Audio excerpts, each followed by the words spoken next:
तो अब हम लोग फर्मेट थ्योरम को समझने की कोशिश करते हैं। फर्मेट थ्योरम के अनुसार से यदि n to the power p-1 में हम p से भाग देते हैं, जहां p जो है हमारा क्या है, तो प्राइम नंबर है,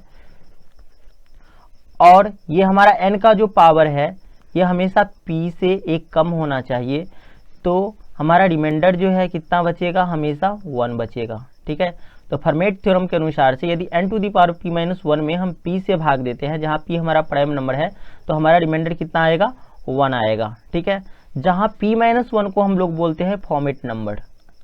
यह है हमारा फॉर्मेट नंबर।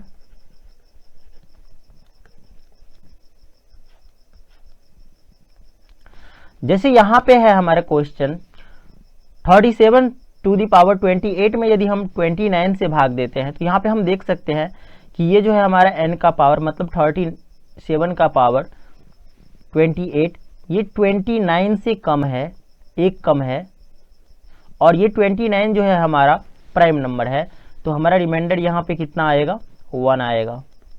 इसी तरह से हम यहाँ पे देख सकते हैं 225 का पावर 30 है, और यहाँ पे कितना है, तो 31 है, तो 31 से ये 31 कम है, तो हमारा रिमाइंडर कितना आएगा, 1, क्योंकि ये जो है हमारा 31 प्राइम नंबर है।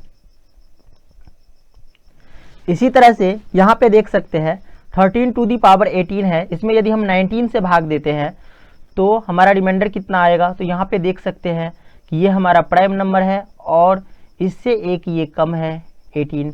ठीक है, तो हमारा रिमाइंडर कितना आएगा, तो 1 आएगा।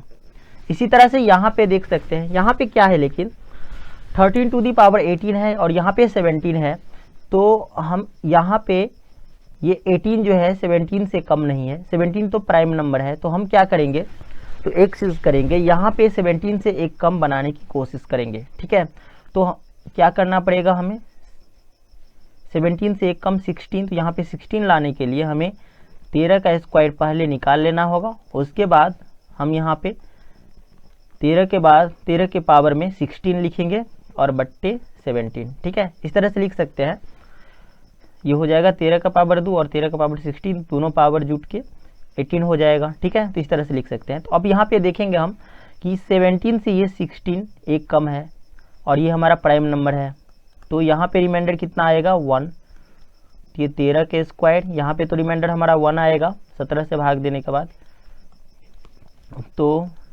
13 का स्क्वायर कितना हो जाएगा, 169। इसमें यदि हम 17 से भाग देते हैं तो हमारा रिमाइंडर कितना आएगा, तो 16 आएगा। ठीक है, अब यहाँ पे हम दूसरा दिमाग भी लगा सकते हैं इस तरह से, ये 17 है, प्राइम नंबर है, तो हमारा फॉर्मेट नंबर क्या होगा, तो यहाँ पे हमने बताया कि फॉर्मेट नंबर क्या होता है, तो p-1। ठीक है, इससे एक कम होता है फॉर्मेट नंबर, तो यहाँ पे हम फॉर्मेट नंबर कितना हो जाएगा हमारा, तो 16 हो जाएगा।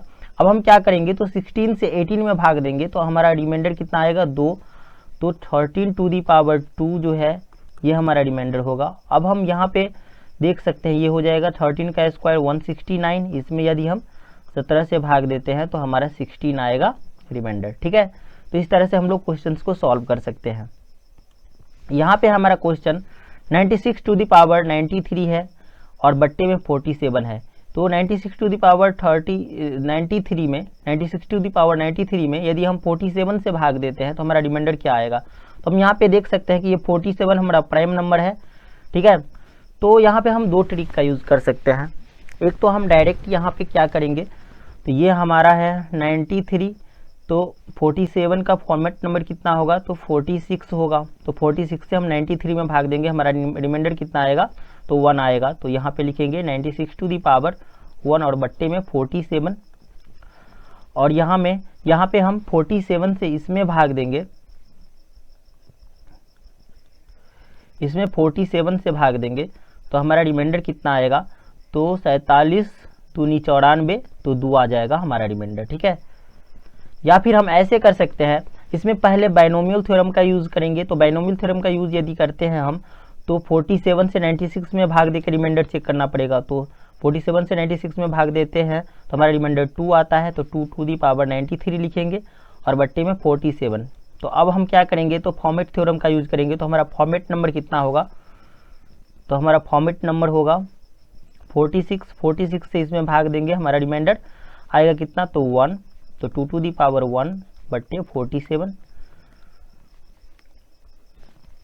तो यहाँ से हमारा रिमाइंडर कितना आ जाएगा, तो 2 आ जाएगा। अब यहाँ पे 207 टू दी पावर 403 में यदि हम 41 से भाग देंगे तो हमारा रिमाइंडर कितना आएगा। तो यहाँ पे देख सकते हैं ये 41 हमारा प्राइम नंबर है, ठीक है। तो हम सबसे पहले यहाँ पे क्या करते हैं, तो बाइनोमियल थ्योरम का उपयोग कर लेते हैं। तो 41 से हम 207 में भाग देंगे तो 441 पंचे 205, तो हमारा रिमाइंडर कितना आ गया, तो 2। तो 2 टू दी पावर 403 लिख लेंगे और बट्टे में 41। अब यहाँ पे ये हमारा प्राइम नंबर है तो इसका फॉर्मेट नंबर कितना होगा, तो 40 होगा। और 40 से 403 में मतलब 403 में भाग देते हैं तो ये कितना हो जाएगा, रिमाइंडर कितना बचेगा, तो 3 बचेगा, ठीक है। तो ये 2 टू दी पावर 3 बट्टे 41 और यहाँ से हमारा रिमाइंडर कितना आ गया, तो 8 आ गया। अब यहाँ पे है यदि हम 21 टू दी पावर 181 में 19 से भाग देंगे तो हमारा रिमाइंडर कितना आएगा। तो सबसे पहले यहाँ पे हम बाइनोमियल थ्योरम का यूज़ कर लेते हैं। 19 से 21 में यदि हम भाग देंगे तो हमारा रिमाइंडर आएगा कितना, तो 2। तो 2 का पावर 181 में हम फिर 19 से भाग देंगे तो यहाँ पे हम देख सकते हैं ये हमारा प्राइम नंबर है। तो यहाँ पे फॉर्मेट नंबर कितना हो जाएगा, 18। 18 से यदि हम 181 में भाग देंगे तो हमारा रिमाइंडर कितना आएगा, तो 1 आएगा। तो 2 टू दी पावर 1, इसमें हम 19 से भाग देंगे, हमारा रिमाइंडर आएगा कितना, तो 2 आएगा, ठीक है। इसी तरह से यहाँ पे ये 17 है, 13 टू दी पावर 160 में यदि 70 से भाग देंगे तो यहाँ पे तो हमारा फॉर्मेट नंबर कितना आएगा, तो 16। तो 16 से यदि हम 160 में भाग देते हैं तो हमारा रिमाइंडर आएगा 0। तो 13 टू दी पावर 0 में यदि हम 17 से भाग देंगे तो हमारा रिमाइंडर कितना आएगा, तो यहाँ पे 13 टू दी पावर 0 का मतलब क्या, तो 1। किसी भी चीज़ का पावर 0 तो 1 होगा, ठीक है। तो इस तरह से हम लोग फॉर्मेट थ्योरम एवं बाइनोमियल थ्योरम का यूज़ रिमाइंडर के क्वेश्चंस को सॉल्व करने के लिए करेंगे, ठीक है। तो अगर यह वीडियो आप लोगों को पसंद आया तो वीडियो को लाइक कीजिए, शेयर कीजिए तथा हमारे चैनल को सब्सक्राइब कीजिए, बेल आइकन को निश्चित रूप से दबाइए ताकि नेक्स्ट वीडियो का नोटिफिकेशन सबसे पहले आप तक पहुंचे। Thank you.